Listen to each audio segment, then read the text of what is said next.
So today I thought it would be fun to have Rod actually go through the garden tour at our house with me. And I know I do a lot of talking about some of my favorite plants and what I'm liking, but I thought it'd be fun to have you go on the tour and just talk about some of the things that you like about our gardens here at home, the plants that you like, or maybe there's some you're not in love with, but yeah. Cool. Let's do it. All right. Do you want to start off talking about the front at all? We've kind of done our fall transformation. The plants were looking beautiful. Oh, they are.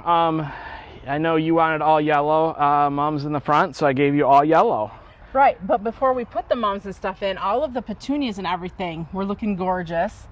And yes, but it's fall. But now to be honest, it's mid to late September, and it's like 80 some degrees out today, and I wondered why I did this already. But right, but at least it's done. And I know a lot of people have a hard time when we rip out our petunias when they look gorgeous, but we're just ready.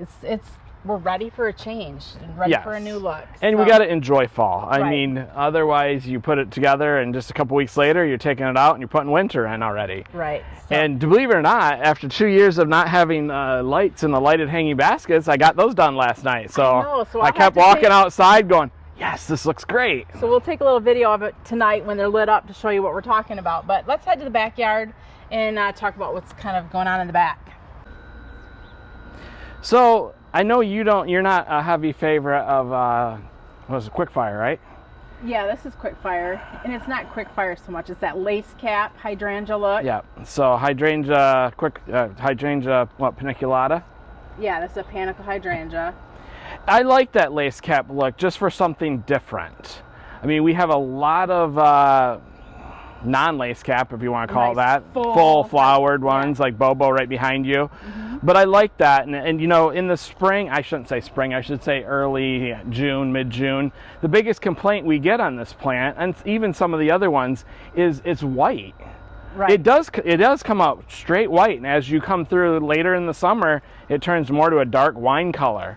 And it's been here for 8-10 years already. Oh, this plant, we've had this one for probably going on 15. This was one of the first ones we put in when we did the landscape. And I know Quickfire is always one of the first hydrangeas to turn color of all of our panicle hydrangeas. This is the first one to bloom. Correct. And that's usually July 4-ish, I believe. Yeah. And always the first one to turn pink. And now there's a number of them in the series that they've... Smaller versions. Correct. Yeah. But you're right. I mean, I don't love the lacy look of this hydrangea, but the color of it is fabulous. So this is a great one to start off with and start talking with. And it's max. I don't think it's going to get much taller. To be honest, when we trim it, we're coming down quite hard on this one this year. It's time, because we haven't trimmed this one hard yet. I mean, the gas company wants to replace their meter this year, so they got to get to it. So, all right, so Quickfire. I will put a disclaimer, though. Quickfire has been discontinued, but if you love the look of this plant, there is now a little Quickfire and is there tiny Quickfire. So same look, but in a much smaller package. Correct. All right, let's head on back. So this is actually an area that I've never really taken people from this angle to show them. Well, this is almost one of the better areas. Is it the secret garden? Kind of. It's a shade side. It's behind the garage, alongside the house. And right now the hostas they're past flower. The seed heads are on them, and everything's getting a little bit tired. You can obviously something's chewing at the Bernera, but it's an area that, especially in the spring, looks really, really awesome. It does. And the hostas are huge, and I like hostas. A lot of times I don't like the hosta flowers. True. And if I was out here and I had the time to trim all the flowers off, I would. Now there is a couple of them, I don't know if they're in this garden, that are the purple flowered hostas, and those are awesome. Yeah, those ones are really nice. But so is there any hostas in here that you actually know the names of? Like that big green one, do you know? That's Blue Angel. Oh, really? Yeah, so we carried it a number of years ago. The one in front of it, the yellow one, is Substance. Some in Substance. Yeah, some in Substance. We got some Bernera in here. So this That's is Jack Frost. Yep, planted for a shade garden. And like you said, in the spring, there's a lot of cool color.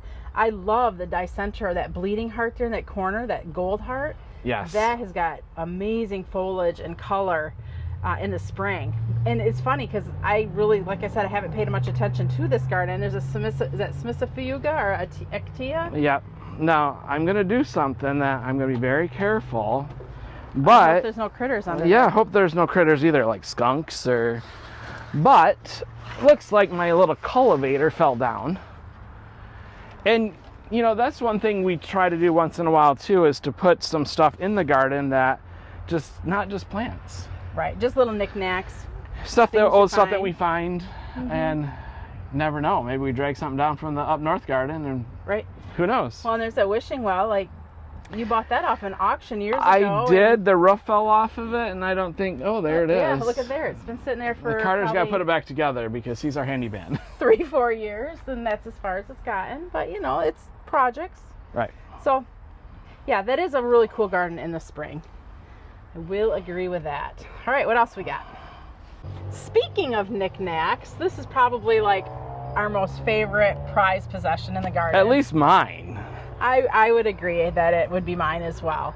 And there's a lot of sentiment to this little piece that's in the garden. Do you want to talk about what it is? Yeah, my grandma had this in her garden a number of years ago. It's a little Dutch boy and girl. Are they called kissing cousins? It just seems weird that they're kissing cousins, but I don't know. Dutch boy and girl kissing cousins. They got multiple names. So yeah, it was something that my grandma had, and when she passed away, I got them, and we put them in the garden. And you found a local painter to have painted all right back up, the same original color they were. Right, they were getting a little chippy, and we could have changed the color, but I mean, your grandma, she created these back in the day. They did a ceramics class. I believe she did. So she chose the colors, so we wanted to keep it, you know, to what. And I mean, I like the colors of them. I think they're cute. So yeah, that is probably the most sentimental little thing in the garden. Well, the garden I always talk about, there's actually two places in the garden that I think are my favorite. One is what I always call like the circle garden. And this garden here, actually a huge maple tree was in this garden once upon a time. Heidi, why don't we sell trees? Because every tree we've ever planted in our yard, the wind has taken down. So we just feel like karma. And this is, the wind comes usually from the west. Yeah, and the house blocks the west wind. We've had two trees here and they both fell down. So yeah, I mean, first one, it was just a little, I mean, not little, but it was probably, you know, a 4-inch round maple. And then when this one actually went down, that was a few years back. I mean, that was a decent sized one. And I remember I was sitting up there on the deck because we heard the wind coming through. It was like 2 o'clock in the morning. Yep. And I'm sitting up there, and all of a sudden I was just like, oh my goodness. The tree just fell. Like, I'm standing there watching this thing just slow motion. Boom, down it went. It really happened in slow motion? It felt like slow motion. It was terrifying. And I don't know how it didn't knock those arborvitae down. I mean, it just grazed them. But that was terrifying. So that's when we decided no more trees. No more trees. Especially that close to the house. Right. So what do you do with an area that's circled for a tree? Well, we found hydrangea tree. Well, I can't even tell it's a hydrangea tree anymore. Right. But it is a hydrangea tree behind it. It's limelight, right? Yeah, it's limelight. So hydrangea tree, what that means is it's a shrub that's been trimmed into standard form. So basically all of the branches have been trimmed off the bottom of the stem. So it's got a trunk now with the Was that the way it was, or was it even grafted? I don't know if these were grafted or not. I'm not sure. Sometimes with those standards, they're grafted on different... Yep. So this garden was totally your design. Yep. Like, I didn't have any say in what we were doing here. And one year, we just happened to have red sun patients left over. And you hate red. Well, everything around here is pinks, purples, those kind of colors, not reds. But you put reds in here, and I loved it. And ever since, we have never changed off of those red sun patients. I just think they look great. And this year, this fall especially, look at that bloomerang dwarf lilac.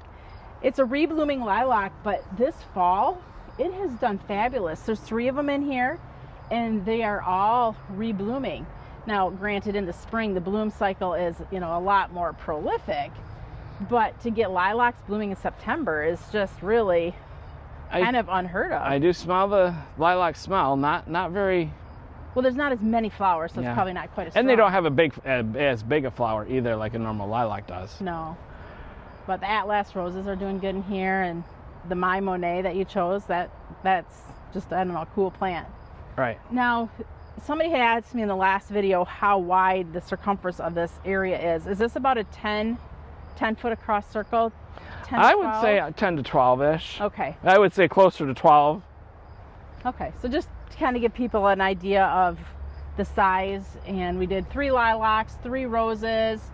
I believe there's 5, maybe 7 of the My Monet Weigela, 1 standard lilac or 1 standard hydrangea in the center, and then we just poked the sun patience in where there was open ground. And I mean, probably At Last is one of the best roses that we carry. Yeah, to be honest. I mean, maybe some of the newer ones, but this has been one that's just flowering and flowering and flowering and flowering. I mean, there's been a lot of roses we've planted in this garden that we have dug out because, not this specific garden, but in our gardens, that we've dug out because we don't like them. But the At Last, I think we've got 5-ish of them in the garden here. And I have no intention of wanting to dig them out because they're always beautiful and they're so fragrant and smell good. Right. So, yeah. And the key part of it is to keep them deadheaded. And you can see we haven't, but even if we deadhead now, we're not going to get another flush. No, it's too late in the season. But yeah, they're very reliable, strong bloomers. Deadheading helps bring more flowers to the garden. So, yeah. And I love that peach. Again, I'm not a peach person, orange person, not my thing. But I love that peachy color of the At Last. And it looks great with the red as well. So, good pairing, Rod. Well, thank you, Hyde. Now we're going to head out to, this is let me introduce. This is the butterfly garden. This is Heidi's garden. And Marissa's. Oh, Marissa's garden. Because remember, this was the area, before we turned it into a garden, this is where the kids' swing set and sandbox was. Oh my goodness, that's right. That was years ago. That feels like ages ago. Does that mean we're getting older? No, Or they're just getting older? Kids are getting older. We are not aging at all. I was looking at this today, and now granted, this Bobo, we trimmed it back really hard last year. Yeah. And I think you probably have videos to show how hard we trimmed it back. Yep. And I've noticed that for some reason the Bobo, well, we know why the Bobo in the parking lot of the greenhouse is way past prime, because it's an asphalt driveway in the islands there and it gets hot. Sure. Are they on drip at the greenhouse? They are on drip at the greenhouse. We have a Bobo in the back there we'll go past in a little while, and that's past prime. I know. The ones on the side of the house are past prime, but the ones that we've seen in front are pretty much in their peak. Yep. And these are definitely in their peak. And to be honest, what's your have thought? you ever seen it almost this red? No. Now that you say that is a very... It's pretty, reddish pink, I could say. There is actually a lot of pink. I mean, it does get kind of tones, but you're right. This does seem a little extra bright this year. Do you think it's because we trimmed it, or just these plants in this the size of the flowers is because we trimmed it, for sure. And we'll see that over there in Limelight in a little while. There's not as much branching. There's longer, stronger, thicker branches. And I have had the sprinklers off, in the underground sprinklers off in the yard for a couple weeks now, because we've been... And it seems like when your underground sprinklers hit your hydrangea flowers, they go bad faster. Right. But when I was just walking through, I felt like it was a little bit more pinkish, reddish than what I'm used to seeing most Bobos. Yeah, I would agree. And Miss Molly, holy cow, that is doing great this year. And I think the reason why this is doing better this year is we did not trim this one back last year. Okay. So this one we, let it, we trimmed it, but we didn't trim it all the way back. The other reason it is also doing well is because we had a mild winter. When we had the coldest weather, we had a lot of snow cover. So and a lot of stuff that we've seen that we normally wouldn't think of coming back, because don't we have an annual... Yeah, there's some annuals out like here. Like a gust... what is that one? Heliotrope, right? Yeah, Yes, the heliotrope came back. It came back, and I was just impressed over there. We'll see that it's almost knee high. Yeah. But I think you've seen that in a lot of the buddleias. Don't get too close. The bees are here. Smells wonderful. So. Yep, another Bobo. Now this one looks a little bit. Yeah, this is almost a little bit more past prime. It's crunchier looking. Crunchier? Crunchier. Is that really what you just said? Crunchy. Look at it. It's crunchy there. Dry and crunchy. Crunchy. Crunchy. I've never thought of a flower being crunchy. Come on. Potato somebody, chip. Really? Crunchy? Okay. Somebody back me up here. Well, then I guess our echinaceas are crunchy. Oh, they're crunchy. They are at prime bird getting the seed stage for sure. Prime getting the bird. Prime bird. Get yourself some seeds. Now, stage. the other thing is why don't you deadhead these? Well, you don't deadhead them, but why don't we deadhead them? Because of the birds? Yeah, because of the birds. I don't know. They were really looking good until probably 2, 3, and good. I mean, they still had color. Yeah. 2, 3 weeks ago. So I really wasn't ready to trim them back. At this point, I mean, it's late in the season, so we're going to leave this for the birds. Not to say this won't get trimmed before November 1st, but for now, I'm okay with just leaving it for the birds. My question is, and I know the answer, but I want you just to say it, is, so when we planted these coneflowers, we had probably 8, 10 different varieties that we planted in both of these little nooks. Now, primarily, most of them are all pink. Correct. And they were orange and yellow and white and various pinks and such when we planted them. So tell us, why are they all pink, or most of them pink shades? Well, at this point? you could be of 2 reasons. One of them, I have this tendency to think that if some of the other colors seed themselves, they're going to come back to their original pink. Sure. I don't have 100% proof of that, but that's kind of my gut feeling. Yeah. Otherwise, the other colors aren't as, say, aggressive. Some of them aren't as winter hardy, and we've tested a lot of those. Oh yeah, we've had a ton of And colors. I can't say, we probably put a lot more ones that seem to be a little more winter hardy up north. Right. And we haven't put a lot of winter come back here in this area. So because these are probably 10 years since we've planted these in here. If the pinks did throw flower or did throw seed, Yep. they're going to be more aggressive and kind of. Because we could have put Ruby Giant in here, and Yes. Ruby Giant's going to seed and it's going to be pink. So, and that's exactly what I was thinking. But you know, we have a lot of people who maybe buy various colors of coneflowers, and years down the road say, you know, I swear I bought, you know, a white one or an orange one or whatever, and they don't seem to be in the garden. Some of the early breeding on coneflowers Right, we've seen that. Now, hopefully, some of the breeding we're seeing nowadays should be a little bit more stable. Yeah, that will stay true to name. But I mean, again, people in the South, and I always say this, and sometimes people laugh at me, is go ahead, deadhead this stuff. I mean, right now, if we take the time to deadhead it, again, we're not going to see the next flush. But it'd be surprising if you have plants. We see it with even columbine in the spring. When you deadhead stuff like that, even a spring flower will push back throughout the season. Right. Well, Monarda is blooming at the greenhouse right now. Bee balm. Because someone deadheaded it, probably. Yeah, and it's gorgeous. I mean, yes. it's not just a little bit. But if you leave this on here, you ain't going to get color. Because all the energy is. I mean, I don't know if you did a video on that clematis that's up by our mailbox, but it gets the beautiful seed head on it that you really don't want to cut off. But when we do, after it's done, if you cut that thing back, you get another flush of color in September. Now, you just cut it back a couple days ago, so obviously we're not going to get anything. The video he's referring to is, I'm pretty sure we have one on YouTube, and we'll look for it to put it in the comments below. But it's on the Silmakivi clematis. It's at our mailbox, and it's gorgeous. And when we trim it early enough, it comes back beautifully. But if you don't, no, I didn't get any repeat blooms this year because we didn't trim it.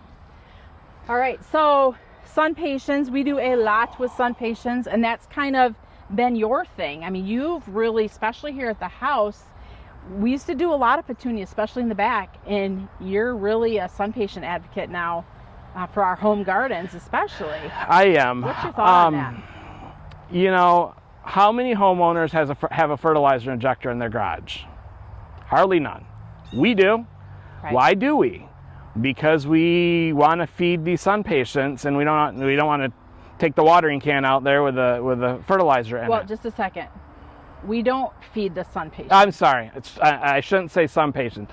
We wanted to feed the supertunias. Right. Because they're heavy feeders. Right. So and we didn't want to do it. Yes. And we didn't want to do it, you know, with a watering can out here. Yeah. So early on, I was dragging hoses from the garage, 200 some feet, to fertilize the super petunias.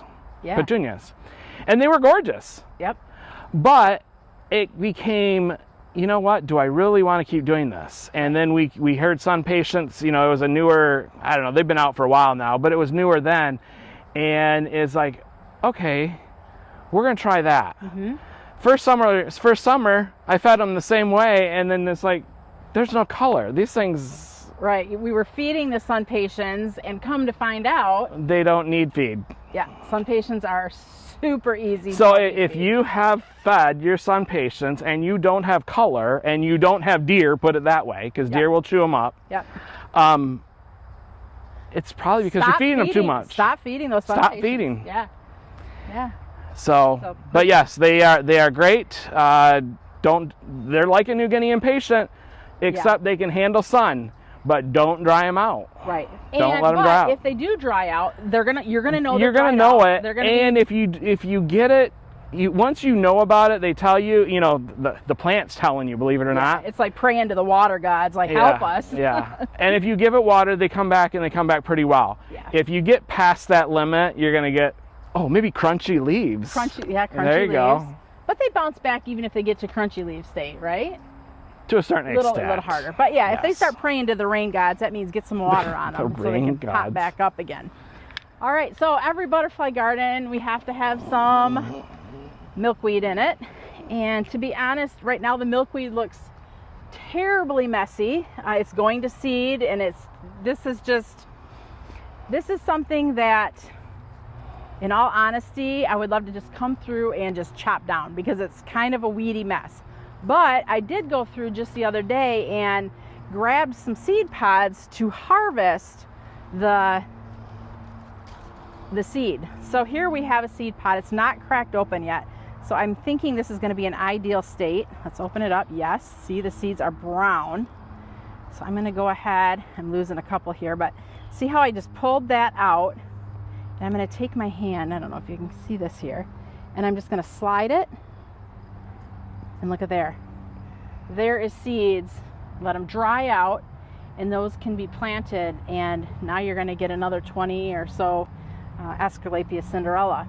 So if you do have milkweed in your garden, it's best to get these pods before they're at the cracking open state, because that's kind of hard to do what I just did and get it kind of a neat little pile of seed here. But if they are at the crack open state, it's a little more work, but you can do it. But this is definitely, if you're somebody who has a love for monarchs like we do, you want to have Aesculapius in the garden. And why do we want to have Aesculapius in the garden? Well, because Aesculapius is a host plant for the monarch butterflies, the caterpillars, and the eggs. And this is such a great plant that you can share with your friends. I mean, just give them a seed pod, and they're going to have 20 of their own plants. Do you know of any other plant out there that a monarch would lay their eggs on and a caterpillar would eat? No, there's absolutely no other plant. Various types of milkweed, yes. Okay. There's several different varieties of milkweed. But it's got to be milkweed. It's got to be milkweed. Aesculapius or milkweed. If milkweed is not around, you can guarantee you're not going to have monarchs. Won't be around either. Nope. So super important to help plant and spread the milkweed in you and your friends' gardens. So I think everyone watching here. So what else do you need in a butterfly garden? Well, you need pollinator plants. Plants for the butterflies. So that's why we do the coneflowers, the salvia. There's Kufia vermilion. Well, there was Kufia vermilionaire before it got covered up by the Sun Patience. No, it's right here. Oh, it's trying to. It's trying. That's just crazy. Those Sun Patience are crazy. So I always talk about firelight and my love for the firelight because it's just got fabulous color on it. And this year, I mean, don't you feel like it's just kind of extra beautiful this year? Like the color is just really, really good this year. It is. And you can see we have some newer flowers over there that are white. So, you know, every picture you ever will see most likely is going to look like this. And that's when it comes out, that's the way it looks like. Now it's kind of late in the year to see a white flower on it, so it must have been a really deep down shoot that grew up. Right, like a new. And these are good to trim like in the middle of summer, right? Yes. No, you don't want to trim them in the middle of the summer, but you can trim them in early spring. Why wouldn't I want to trim them in the middle of summer? Because then you're going to be so late with your flowers. But if you trim them early spring, they bloom off of the new growth. So let's say you're trimming them March or so, you'll still get reliable blooms. And the reason I said that is, you know, we did have a hydrangea on the side of the house that we did trim. It was getting too large. And I said mid-June, I says, I'm going to trim it. I don't care if I'm cutting flower off because I'm more or less know I'm cutting flower off. Right, you just need to get rid of it. But it did flower by about beginning of October. Which, and I mean, that extended your flower season for sure. But remember, on these hardy hydrangeas, that you're not trimming that much after it leaves out. Right. You don't have to worry about winter kill or frost or anything like that, or late frost. Down to zone 3, I believe, for hardiness, so super hardy. But you will, if you trim it too late in the season, you are going to delay your flower time to a point that you may not even see flower. Yeah, that is true. So, all right, let's head back to the corner. So, the Hosta garden that we're heading over to, when you first said to me, I mean, obviously this was many years ago, hey Heidi, we're going to do a Hosta garden. What was my reaction to you? Hosta's been in my mom's yard for years, and I don't like them, and they, you know, I don't want them. And I'm like, you know, that's, and maybe it wasn't exactly that way, but you weren't 100% favorable for it. No. My mom had green hostas with white edges. Yeah, I guess someone that doesn't like hostas could say they all look the same. But there are so many different types of hostas, so many different flower colors. Some bloom more than others. Different leaf styles, different colors, different everything. And that's why I wanted to plant it. That was about the only shade area we had at that point. Right. And it's under these pine trees.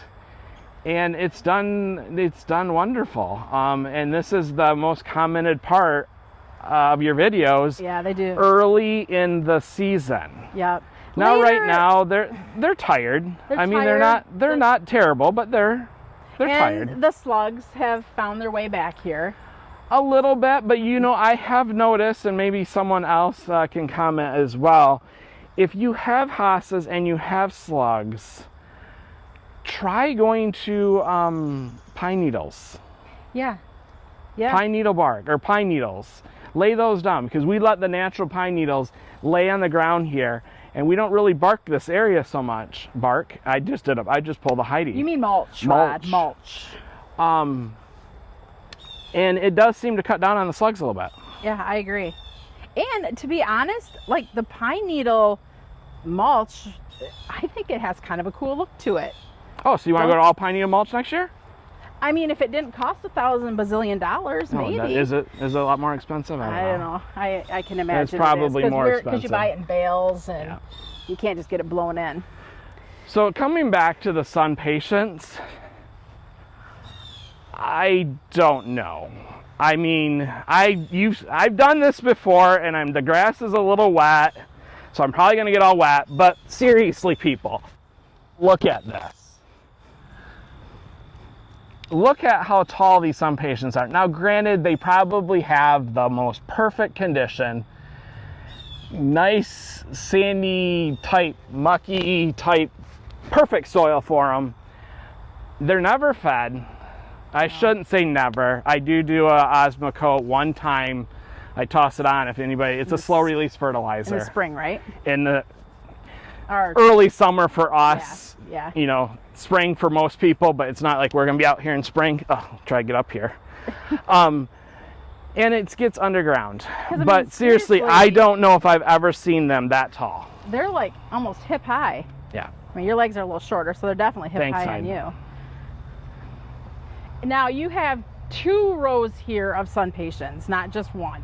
And I do have 2 rows. I know you like doing 2 because you like the go big or go home effect. But do you think like we absolutely could have got away with just 1 row of sun patients here? We probably could have. And I mean, I was reading one of our videos the other day, and someone said, "Well, that's nice. You're planning for the future, and you're not going instant gratification. But that was perennials they were talking about. Yeah, annuals you are. We know that the first time we hit 34, 32, 30, we're on there, these things are going to be black. Yeah. So they don't have much longer. No, they are quick to go when it gets cold. It's not something that if you got a short growing season, you don't want to plant them early, and they're not going to be around very long. But here in what, zone 5-ish? Yeah, 5B, 6A, we're back here. And on the other side of the hill, we also have a creek. And I was going to say that because what do you need for your butterfly garden as well? You need water. Now, hopefully, we don't put water out into our butterfly garden, but yet we have a creek right in the backyard. Butterflies going to go that far? Oh, you need to get like drinks of water? Right. Oh, maybe. Or they just go to a plant and get a little dribble that's dribble that's on a leaf. On a leaf, Yeah, nice. something. This area is daylilies, looks great in July for about a hot 3 weeks. Yep, and after that it's done. There's a lot of new varieties of daylilies. We could poke some rebloomers in so it would be better, but and again, we were talking about Bobo. So you can see this one's way past. I mean, maybe because the sprinkler's hitting it, that might be why. And not a lot of, well, maybe a little bit of pink on it, but not like it. Much. It almost went kind of crunchy. Crunchy a little again. bit brown before it went pink. And you're right, it could be the water. So what about that lace cap, lacy leafed hibiscus back there? What do you think about that? Oh, that's special. Yeah, that's. And it's some sort of caterpillar that eats that thing up, but I'm not quite sure. We've sprayed it in the past, but again, that's something we then have to do. And pick your battle. Yeah, exactly. Back here, who cares? But one thing that I think is funny is that one is like chewed to Chewyville. It always is every year. But look at the one back there. That one, I mean, it's got chew, but it's not near as bad. It's got chew. We got crunchy and we got chew. Chewy and crunchy. Yeah, that one's got a little bit of holes in it, but not near as bad. But I do think that this is an old variety. It is. So I don't even know which one it is. But if you look, if we look way in the back there, that's an anemone we used to carry called the Robot. Is it Honoré Gilbert? No. It's an R1. I want to say Robitussin, but that's like a cough medicine. Yeah. It's something to do with that effect. We don't carry it anymore. But that's a fall color. The ones we carry now, what is it? Sweet. Fall in Love Sweetly. Fall in Love Sweetly. It's shorter. It's a lot more flowerful. Yeah, and not near as tall for sure. Great fall color, but I still like that old one. I love this Rebecca. It's another older one. What, Henry Ehlers? Henry Ehlers, yeah. I mean, Black-Eyed Susan. It's so different. It is a monster, and you can see it's falling over. It doesn't matter if we trim it halfway through the summer, it's still going to fall over. Yeah. And that's why it's not so-called a great plant, but I love the flower on that. Yep.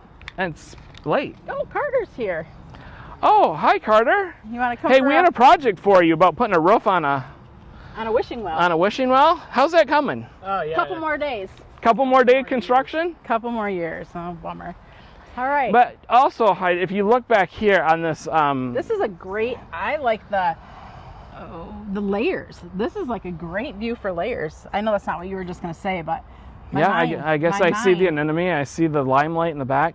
But what I was going to point out is, Incredible is usually done flowering by early August. It is. It's not a rebloomer.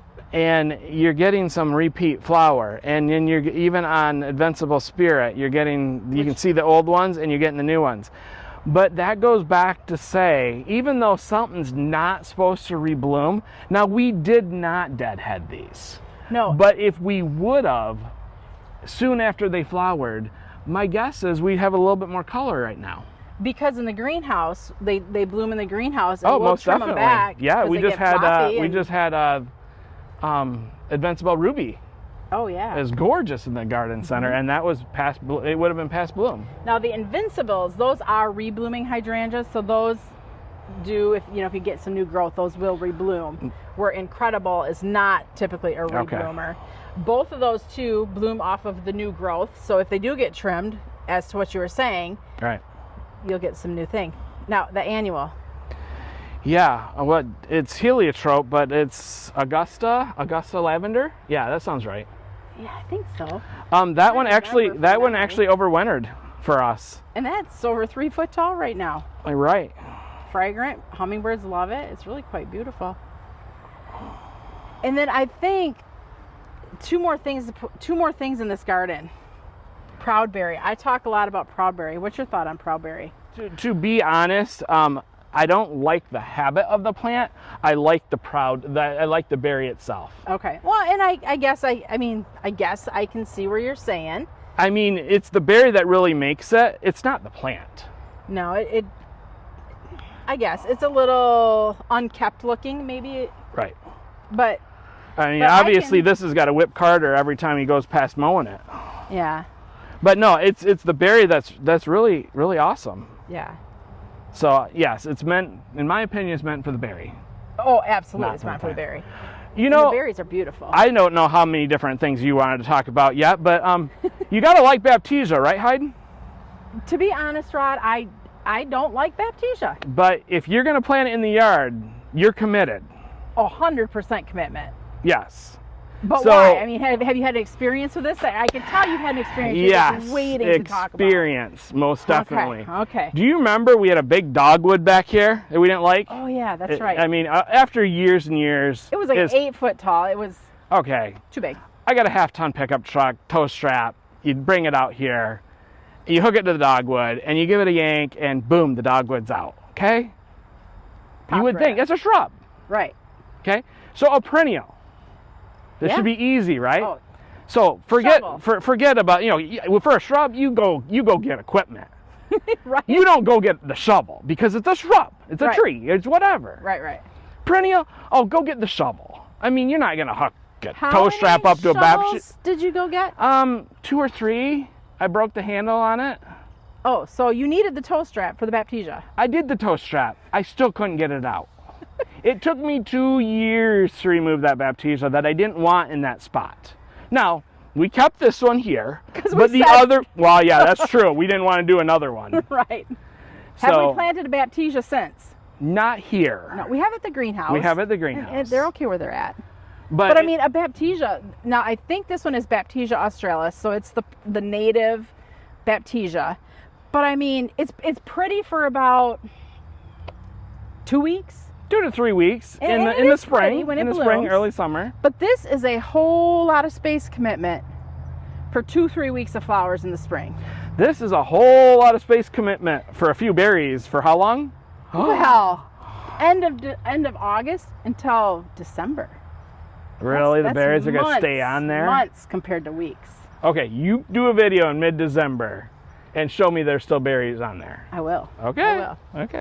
But one thing I must say about Baptisia, this is probably 8 foot spread on this. Would you say that's a fair? Close. Yeah. It does kind of look like, even though it's a perennial, it does look like a nice shrub look, nice mounding shrub look. But this will get cut back to the ground. It will. And there's that one year that you thought you were still going to try to garden, like you out here. Oh yeah. And you cut that. Yeah. I wasn't too happy when you cut that. No, that's because there's a hibiscus under here somewhere. Well, I know, but Baptisia won't regrow very well. I mean, it didn't kill it. Obviously, it's still here. Yeah. But you see the big open hole in the garden that nothing's going to fill in. It looks like... I called it underplanting. I underplanted it with a hardy hibiscus. It came back, just maybe not as much. Nice. All right. So the one more thing, I think we're going to stop here, is these Alstroemeria. I talk about Inca ice all the time, and that I think is the plant that we have to get our hands on for next year. We had a hard time the last 1-2 years getting it. Yeah. So we're going to definitely try hard next year. But because we couldn't get Alstroemeria Inca ice, I took all of our annual Alstroemerias last summer. I think we had 12 of them. Planted them in this spot. These are zones 7-8 hardy, so I really wasn't thinking they were going to come back this year. But oh my word, they did. They came back up north, certain varieties again. Okay, and they're beautiful. Now, I can say this most likely because I have no idea what variety or anything like that. But I went yesterday to Walter's Gardens, picked stuff up for our planting. Oh yeah. And on the back of the golf cart, the most gorgeous Alstroemeria that I've seen. And I don't know if it's new breeding or whatever it was. No, it was a really dark mauve color. Oh, wow. On long stems. So I don't know if there's some breeding program going on down there, but they had them in a vase, and oh, they were gorgeous. So I'm hoping that something's coming.